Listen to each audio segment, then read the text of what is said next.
guys, welcome to the first episode of my podcast, which is dedicated to my visit of Ukraine, which happened at the beginning of this July, so in 2023. First, let me tell you something about this visit. It was organized by Ukrainian Leadership Academy, and its purpose was to show European people local Ukraine non-governmental organizations and their work and how they are helping in the times of war. This visit had actually two parts. The first part was about Ukrainian people going to Europe and learn about European organizations, and the second part was this part I participated in, and it was about Europeans going to the Ukraine and learning about Ukraine and about its history. Personally, I decided to go or participate at this program because one of its part was volunteering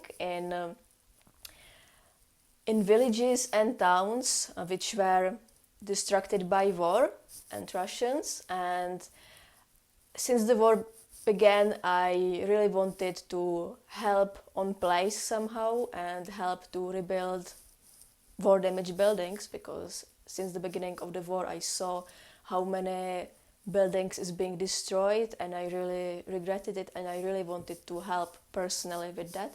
So that was my main motivation to go, but I also was eager to just be in Ukraine because I like this country. I've been there 2 times before, and I wanted to visit Ukraine anyway, and this program gave my visit a meaning.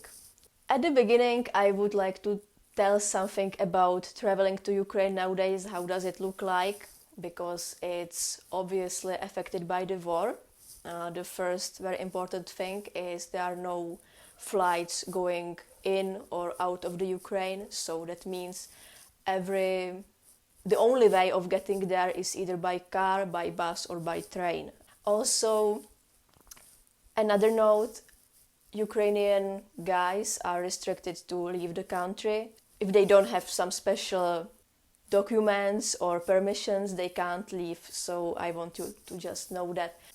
I was traveling from Prague all the way to Lviv, and then in Lviv I was supposed to change and go to Kyiv by another bus. This journey was supposed to take 24 hours. I was assuming it would take less, because the last time I visited it took like half day to get from Zakarpattia, which is like at the west of the Ukraine, but still it took half of the day to get to Czech Republic, so I was assuming this number is very overrated, but at the end I saw it was very underrated, because in total I spent 32 hours in a bus. For some of you it might be surprising, but a lot of people is going in and out Ukraine nowadays. There is a huge waiting time. 8 hours was a lot, but it's not uncommon. So because we waited for 8 hours, we were delayed by 8 hours, and originally we were supposed to arrive to Kyiv in the evening. But because of this delay, we knew that we can't make it, and we will arrive after midnight, which was a problem. Because after the war started, Ukraine implemented a curfew between midnight and 5 a.m. What is a curfew? Curfew is there because the majority of Russian attacks happen during night, so it's not idle if people were wandering around the city at that time. So therefore it's banned to leave your house at all. Shops do not work, no infrastructure does work, no buses, no metro, anything. You can't go to buy anything, all shops are closed, and it's illegal to be outside. You can only be outside if you have some special emergency, for example, that apply to us. If you present a ticket for a bus, you can't be there if you have a reason to be there. But otherwise, it's illegal. For me personally, curfew was the first giveaway of that something is wrong, something is not normal. A lot of people asked me if I was afraid to go to Ukraine. The very simple answer is, if I was afraid, I wouldn't go there. But let me tell more. Of course, I wasn't completely ignorant of possible danger that could happen here, but at the end I decided to go because of certain reasons. The first reason was this journey was organized by someone local who knew the situation and who also didn't have any profit of me coming here. So I know that I won't be endangered just because someone is trying to earn money on me. I know it's going to be safe from this aspect. Also, during our whole stay, we were staying on the right bank of Ukraine, which is the safer part. We weren't visiting any eastern or southern cities and any places where the conflict was actively happening. Ukraine is big, very big country, and for a lot of people is hardly imaginable. It can be compared with, for example, situation if Czech Republic would be attacked by someone. Of course, if Czech Republic would be attacked, it wouldn't be safe to be here at all, but Ukraine is very big. So the conflict which is happening there is very far away. And lastly, I believe that if I'm destined to die, I'm going to die, and no matter where, it would happen even if I stayed in Brno. So I decided to go, but anyway, I had a big respect to this visit, and I was really planning to be safe. I planned to do, and I even took a so-called shelter kit, which was a mattress and basically some other utilities if I had to stay in shelter for a long-term period of time, a water bottle or chargers or some like medical stuff. And I was really planning to prepare this kit every night, and when there is some emergency or I have to leave, I would just take the bag and I would go to the shelter immediately, and that would be safe, which was a nice expectation, but the reality was a bit different, and I'll tell you why. So we arrived at 2:30 a.m. and at that time an alert was happening. The Russians were attacking Kyiv at that moment, which is something I didn't know at all, and I didn't even notice or hear anything. We were, at this time when this attack was happening, we were walking from the bus station to the hotel, and the street was empty. There was no one in the street, no cars, nothing. It was just as a ghost town, and it was very calm. I didn't hear anything, and I learned about this attack just after I arrived in the hotel, checked in, took a shower, and I was going to the bed. I opened our group chat and I saw that people are in the shelter, but at this time the alert was already ending, so I just went to bed. At 4 a.m. I was woken up by an explosion.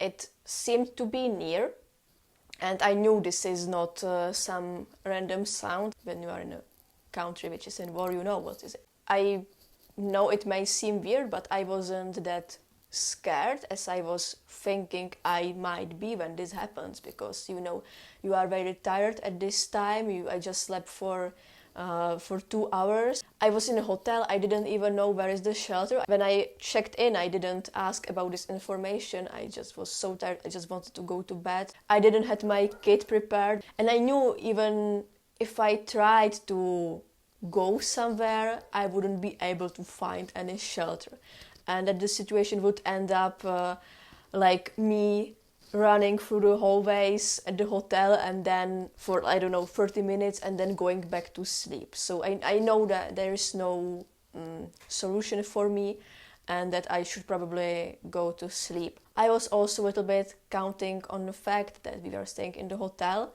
and hotels are not what is being the main target. The main targets are civilian houses and civilian aims. Russians are trying to kill the most people possible, which is not happen when they try to aim for the hotel. No one would assume that there are some tourists in the hotel and there is some tourism going on. So therefore I decided I will stay in my bed, and I did, and I'm here. There was another air alert in the morning, which I also didn't know about, because the thing was, everyone was having this specific app which is called Air Alert, and everyone in Ukraine has it.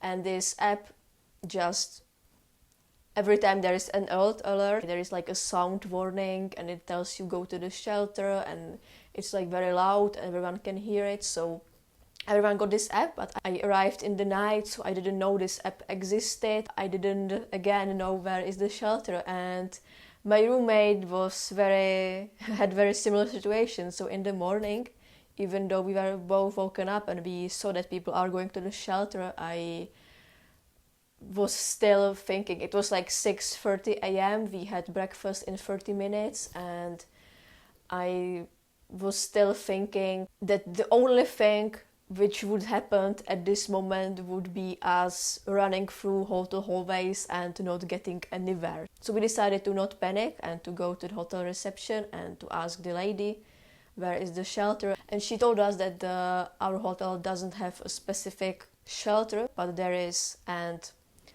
I don't know how to call it, but it's like the underpass, like when there is like busy road, you like go like that. I think it's called underpass. I'm not sure. It's like tunnel, you know.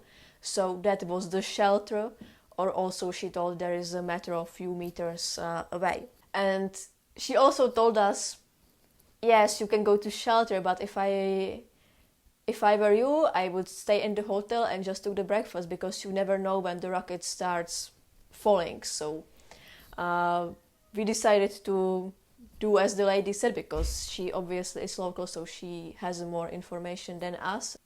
So we just went and took the breakfast. We didn't spend our first day in Kyiv. We spent it in cities Irpin, Hostomel and Horenka volunteering. Those cities are located northwest from Kyiv, which is the direction from which Russians were coming at the beginning of the war, because they were trying to get to Kyiv. They really believe they are capable of ruling the whole Kyiv, which was very dumb. But because they were really believing in it, they were very brutal, and they were destroying the cities, and they were killing people and raping them. Irpin, Hostomel, Horenka, those cities are very close to Bucha. You all know about Bucha, you maybe don't know about other cities where similar things happened, but this region really experienced the biggest Russian brutality, and we saw that after all by our own eyes. We saw how the houses near highways were burned down, they were destroyed, there were bullets in people's fences. We were there with the girls from Brave to Rebuild organization, and they told us how people were burying their neighbors near their houses. That was happening there during the first days. They were telling us how Russians were shitting in people's beds because they really wanted to assert dominance in this very fucked up way. And it was really visible at all those places that this was not a collateral damage or anything. It was a purpose. It was also very, I would also like to stress out, this was very nice building complex, and I think this might have added up to the aggression. It was really like prestigious aim for Russians. And I mentioned we were there with organization Brave to Rebuild. It was founded in May 2022 by 8 people. Nowadays this organization has over 2,000 volunteers, which is very nice progress. The original idea was clearing debris and repairing buildings, but now they also do charity work, and also they have this project where they are repairing used bikes which are being sent to them from all over the world, and they send these bikes to regions which are very damaged by war, and there is no infrastructure, so people could get from one place to another. I will share, of course, the links to this organization, and I will also share another links you might find useful.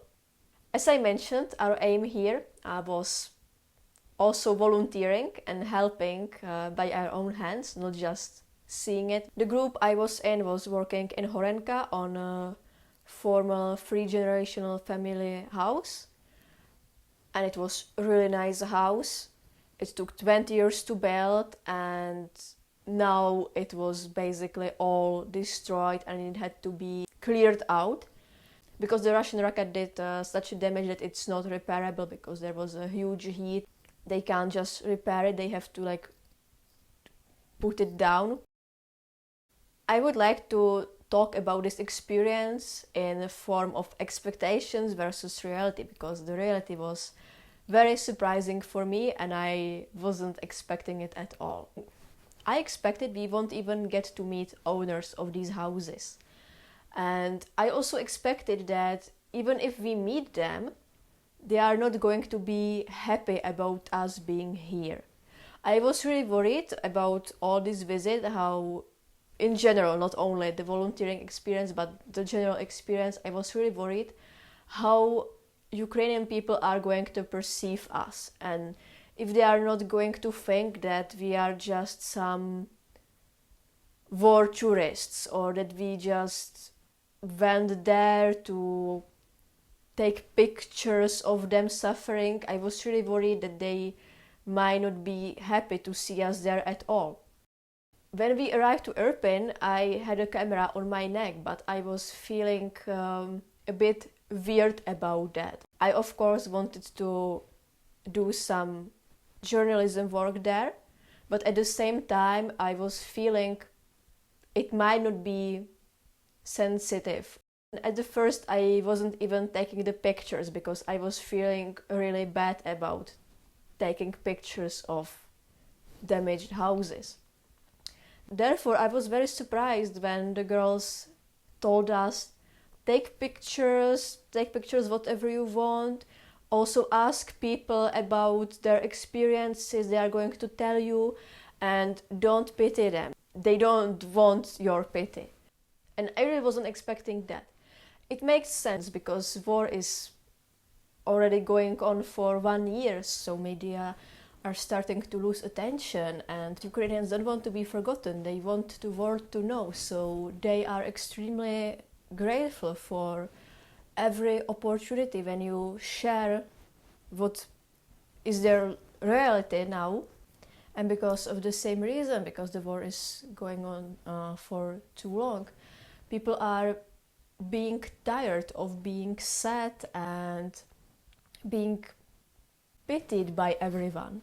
This is also something I didn't expect at all, because what I was expecting were the similar pictures I was seeing at the beginning of war when I was working in a refugee center in the Czech Republic, and I was the first person that refugees met when they came here, and I saw how devastated the people were, how hopeless, how scared, how they didn't understand what was going on, and I was kind of expecting to see the same pictures here, but I didn't saw that. In fact, I saw the exact opposite, and it was hard for us. It's very hard to picture this because those people, they lost everything, but they didn't lose their hopes, and it was so empowering to see that and to be there with them. One of the highlights of my stay in Horenka was when the house owner took us for a room tour, basically, or house tour of the destroyed house, and she was telling us which room used to be, where used to be what was this room, and she was telling us how they built the house and how nice it was, and she was telling us all this information, but she was not pitying herself and she didn't want to be pitied. She was even showing the video of the attack, and they gave us food, they cooked a meal for us, they cooked borщ for us, and they were so happy that we were there. I couldn't really believe that something like that would happen. In the beginning of the war in the refugee center, I really saw people who lost hope. And now I saw people who still get hope and who were so strong and resilient. It was so empowering for me to meet those people. And I wasn't returning back feeling hopeless or sad or negative. There was no negativity in this visit. When I was leaving, I was feeling very hopeful and positive, and not because of the fact I was helping there, but also because I met those incredibly strong people there. So this was my first day. We spent another 2 days in Kyiv, and because the fact I arrived the first day very late at night and I wasn't there to see the first city tour, for me this was the first moment I actually saw Kyiv since the war started. I've been into Kyiv 2 times before. The first time was in 2019, but I didn't really see a lot from the city since I was just passing through. I only saw a train station. And the second time was in 2021, where I stayed a little bit longer for 26 days. And a lot of people asked me if there was some difference between the amount of tourists in the city, or if there was less people in general. So this is unfortunately the question I can't answer, because even during COVID it wasn't normal because people were afraid to travel. So even at that time we could see that Kyiv is not at its touristic peak. A lot of people also asked me how did it look like there, so I want to dive into it more. In general, I was expecting the war to be way more visible there. I was, for example, expecting there might be some difficulties with electricity or with water supplies. Or also I was picturing those scenes from war documentaries. For example, if Czech people know Vladětství a naděje, that's a Czech movie about Second World War, and there is this specific scene when Germans started to bomb Brno and people were going to the shelter, and I was expecting something maybe similar. I also was thinking there might be a lot of soldiers on the streets, so those were my ideas of how Kyiv might look like. But as I said, the reality was very different. In general, if you didn't know, you wouldn't tell. That's the overall impression I got. Because we were staying in the city center, so that meant we didn't see any war damages inside Kyiv. We saw war damages outside Kyiv, as I was telling before, and I know that there are war damages also in the city, but in the outskirts, because, as I said, Russians are aiming for civilians, and it's not the city center, it's always the highly populated areas at the outskirts of the city, like the residential areas. Also, I didn't see any military in the streets, except for strategical buildings or governmental buildings, which is a different story, but otherwise there wasn't any bigger movement or police of police or army on the streets. Also, people were normally being outside, cafes, restaurants, everything was working normally, there was no chaos. The restaurants weren't working during the night, which was also similar as during COVID when I was there the last time. And there is one thing I was actually pleasantly surprised, because I was thinking that war in Ukraine would mean ending of any progress. And I actually noticed a lot of places is being under reconstruction. And now I don't mean places or things which are destroyed by the war. I mean normal reconstructions as are happening in other cities, for example, roads.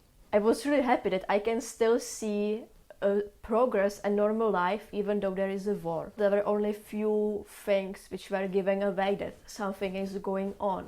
You could notice that there are sandbags in the windows of certain buildings. Also, you could see covered statues so they wouldn't be damaged if something happened. And also in front of our hotel, actually, you could see some statues are also vandalized. It's usually the statues of some Russian personas. Also, what you can notice is a lot more patriotic mottos or advertisements which are, for example, trying to fundraise money for army or so. And there is a lot more bicolor everywhere. I had a comparison from times before war, and I visited 3 cities before in 2021, and in Lviv and Kyiv, in Kyiv especially, we saw some flags there and there, but it was still way more than in Czech Republic, because we don't have a Czech flags here, but still it wasn't that much. And surprisingly, before the war we saw the biggest amount of Ukrainian flags in Odessa, which was actually the place where we didn't hear any Ukrainian spoken at all. Now everything is colored in bicolor in Ukraine. You can see, of course, flags everywhere, but also less obvious things. For example, scooters. Even pillows in kindergarten were blue and yellow. Also, some houses are blue and yellow, fences. Also, clothes, bags, and even jewelry. Also, I would like to mention Ukrainian language, which I think is the biggest difference between before and after war periods. When I visited Kyiv the last time in 2021, it was 50-50. 50% of people were speaking Ukrainian when we spoke Ukrainian to them, and 50% tried speaking Russian. I think it was because they assumed that we are tourists and we don't know the language, but also some of them, I would say, were just lazy. Now almost 100% of interactions I had were in Ukrainian. Maybe someone would use surzik or some slang words or some words which they forgot, or it wouldn't be that nice Ukrainian, but I didn't hear full-on Russian nowhere. Now I could go and talk about the program in detail, but I wouldn't do that because it wouldn't be the experience I want to share with you. Therefore, I decided I'll do just highlights and what those highlights learn me. I had few of them. The first one was the visit of St. Sophia Cathedral. Why it was so important for me is because it taught me how important history is, especially when it comes to such country as Ukraine, which has this long conflict with Russia. I visited St. Sophia Cathedral before, but I didn't have the guided tour, so I didn't know all the information about it, which is shame, especially in this case, because what you are going to hear in St. Sophia Cathedral, what you are going to see, are ancient frescoes, and those frescoes are important for one particular reason. The way how this cathedral looks like now is the original way. But it wasn't always like that, because during the history there were always some kind of reparations, and Ukrainians were trying to renew those original frescoes, and they were trying to paint over it to make it more bold, the colors, and to make it more stand out.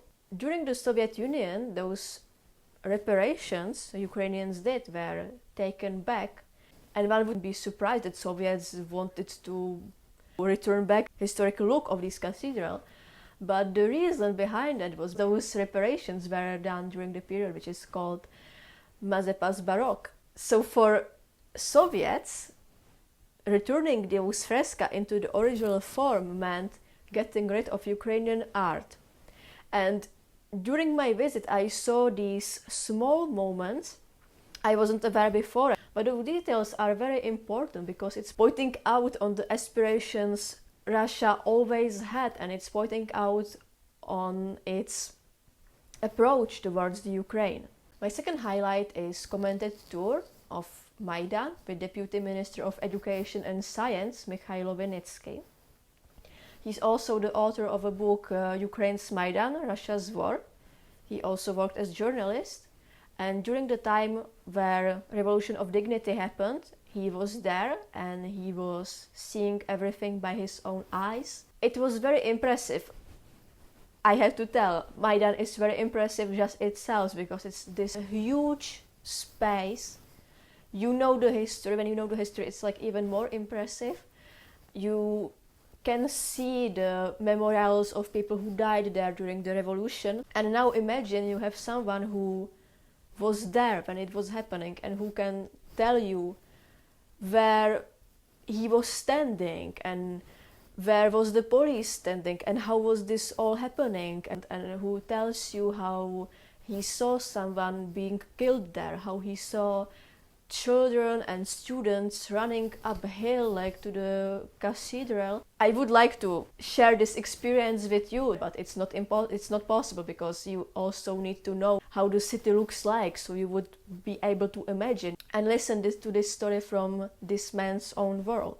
But I'm going to tell you about different things we've been talking with him about as well. The process is happening on the background of the war and some challenges. First of all, it's important to think about and to keep in mind that there are not only material damages, but this war is causing way more non-material damages. It has influence on people's mind, it has influence on their mental health, and it causes PTSD. The example of that is Mr. Vinitsky's daughter, who is currently very young, but still she is traumatized by the war, and she has a fear of men because she knows that men rape, and therefore she's afraid to even being approached by her own father. And this is very heartbreaking when you hear it from the father who is nearly crying because he can't even approach his own daughter. And there are damages like that right now, and it needs to be worked with. There needs to be work done to help reduce those damages and to help those people heal.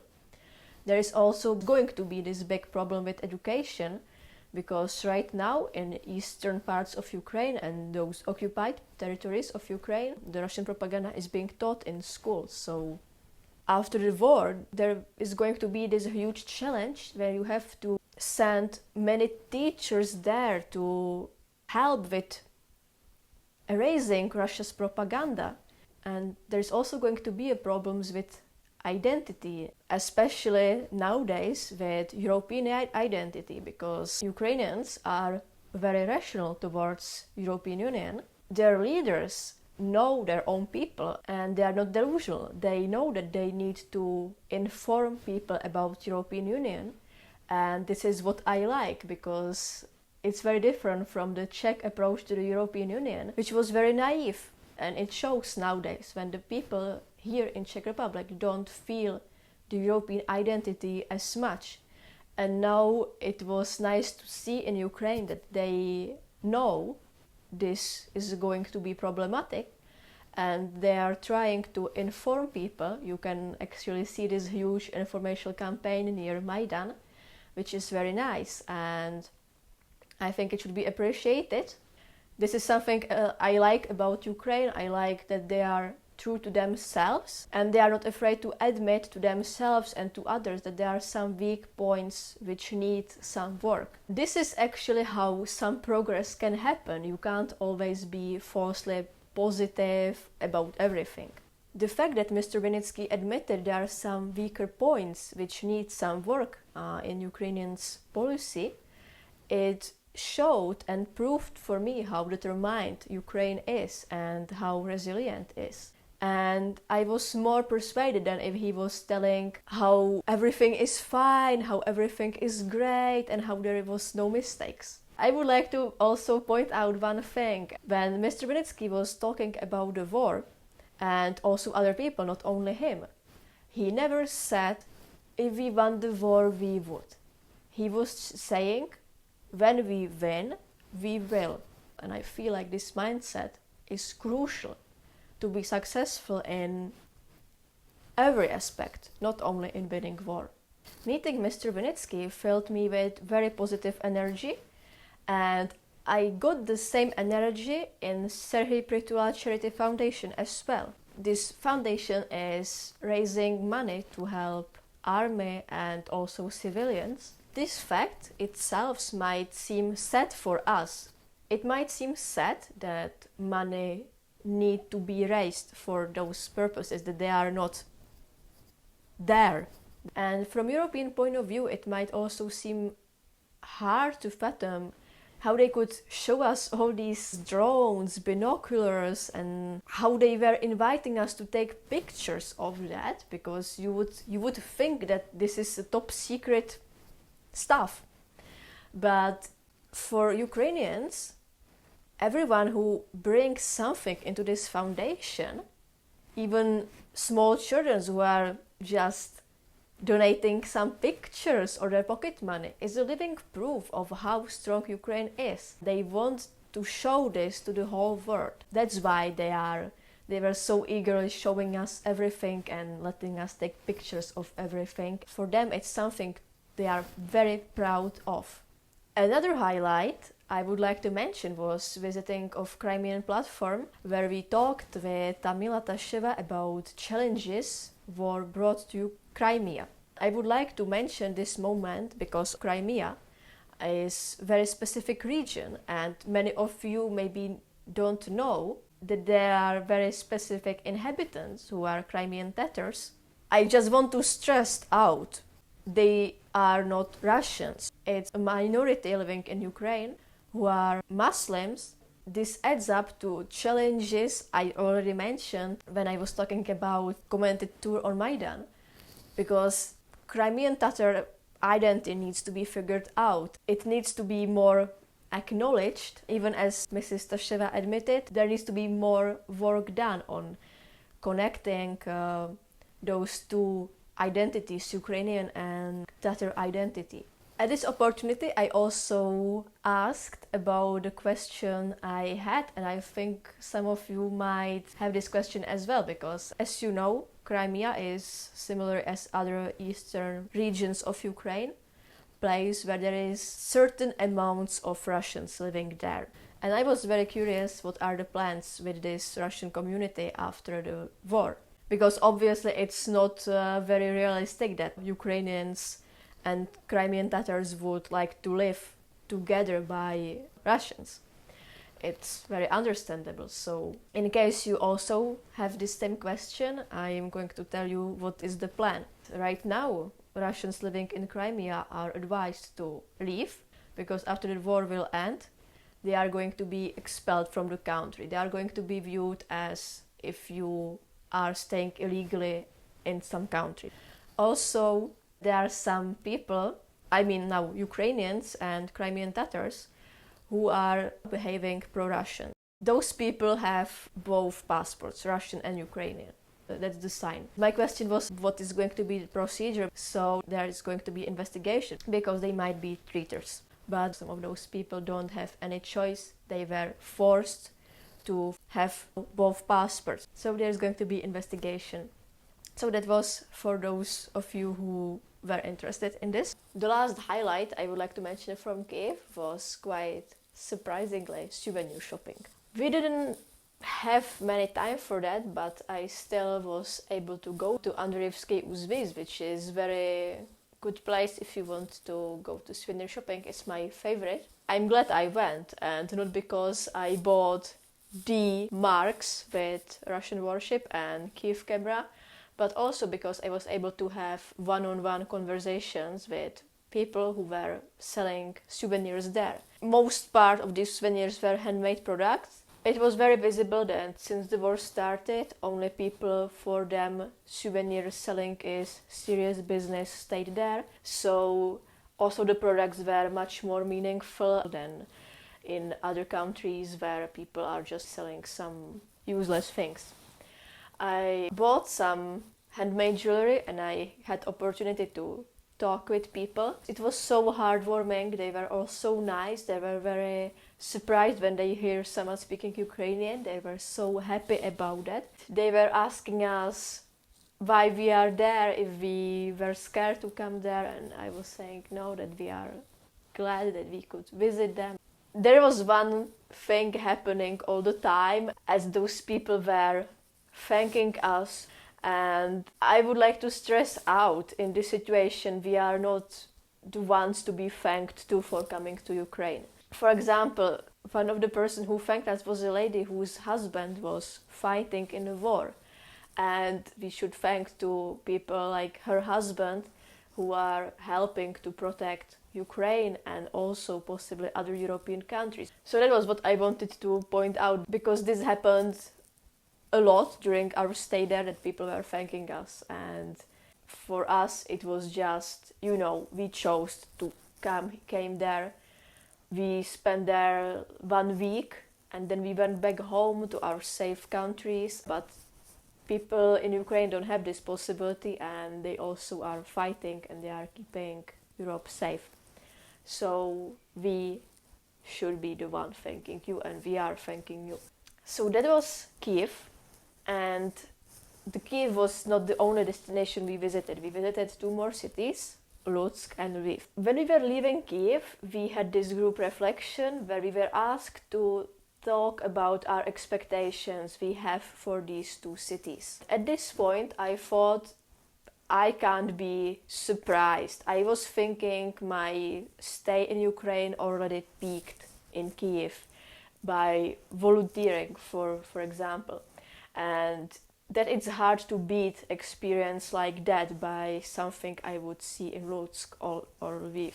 At the beginning, it really looked like Loutsk and Lviv, it's going to be more touristy, if I can say it like that. For example, in Lutsk we visited a youth house, but then we had city tour and we went to castle and then to restaurant. And then when we were traveling from Lutsk to Lviv, we had this crazy party in a bus, because throughout the whole stay we wanted to have some fun, to connect, to talk, but we really didn't have any time to do that.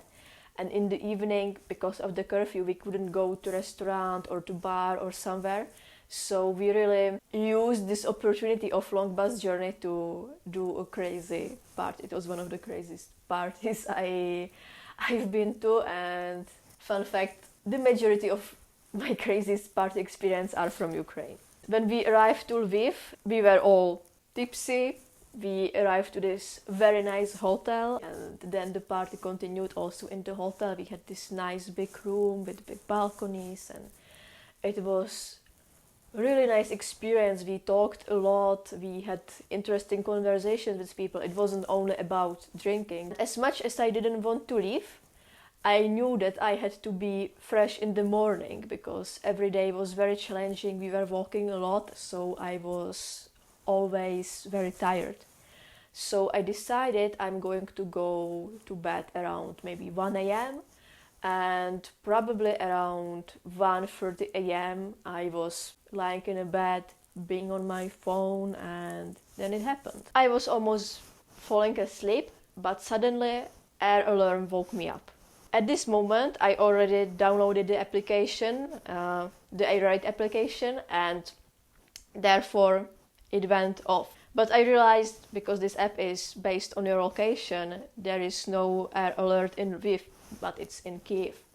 And I was thinking, oh my gosh, it's crazy that it's happening in Kyiv right now, we just left. At that moment, I also changed my settings and put Lviv into location. And I remember I was thinking, this is not going to happen, there is no way this is going to happen here. I just was putting Lviv in location just because I didn't want to have alerts from Kyiv, basically. At the morning, I woke up and I saw there was missed alert in my application. And I was thinking, no way. It happened in Lviv. And also I was thinking, oh my gosh, I didn't wake up again. How is this possible? I don't know how is it possible, but I didn't wake up. Even though people were telling me it was really loud, there could even hear detonations, there could even hear the bombing, there could hear sirens, everything. At this moment, I had this impression that if there is the alert notification in the app, it means that the attack is being detected and then it's going to be destroyed by Ukrainian air forces. I was thinking, if some buildings are damaged, it means that the attack wasn't detected and it was a surprise attack, which is not true, as I found out very soon. I wasn't the only one who didn't wake up, and there were a few people like me who also didn't know about anything. And in the morning we were kind of joking about the whole thing, because at this moment it was still somehow amusing that even though the app is so loud and the sound is so loud, we didn't wake up. We were like, oh, we are so dumb, we would die here, blah blah blah. We didn't know what happened, and there were people from the group who knew. I remember in the morning I could sense some people were a little bit weird, and then I learned why, because I opened our group chat and I saw this link and there was a video. I learned at that moment that 35 buildings were destroyed, 50 apartments were destroyed, 50 cars were destroyed, 30 people were injured, and 4 people were dead. At this point, 4 people were dead. It's going to be 10 people the next day. Suddenly, me not waking up for the application started to be a problem, and I started to think, what am I going to do to wake up next time? Because I realized this is not serious as I thought it is. After this experience, even the people who didn't know previously, now they knew, so the energy in the group matched, and it was a little bit hard to continue the day as if nothing happened, because we all were kind of affected by that. Ukrainians didn't have this energy. They were being there normally on the streets, which meant only one thing, that they are already used to it, that for them it wasn't anything surprising or anything new, which is extremely sad if you think about that. This thing wasn't the only hard thing we needed to process during that day, because our next destination was Marsové Pole, which used to be war memorial. But after the full-scale invasion, it became a graveyard for people who fight or were killed by Russians during the war. You can see at Google Maps some pictures from previous years, maybe 2 years ago. You can see how green and empty the whole place is. And now when you pass by, you can see many Ukrainian flags and many graves. Almost a third of it is covered by grave. It's terrible to see. This was very strong experience, because you could see people mourning their loved ones. You could see 3 generations of women, 6-year-old girl, 30-year-old woman, and then 60-year-old grandma who were coming to this one grave. You could see how young those people are. You could see that some graves were very fresh, 1 week old. There was not even grass, because how new those graves were. At the moment I was there, even a car came and they started to bury someone. Some graves were not even fully finished, it was only soil. We went there with a friend of our organizer, who actually had a fallen friend there. We visited his grave. It was very sad, because he was a scout, and previously that day we were in a scout organization and we saw the photo of this man when he was alive, and now we saw his picture on the grave, and his friend was telling us about him, how he was, what were his characteristics, what he liked to do, and it was very touching and personal. And then he told us, go and try finding someone who was your age. It took 30 seconds for me to find someone who was my age, who was actually a few months younger than me.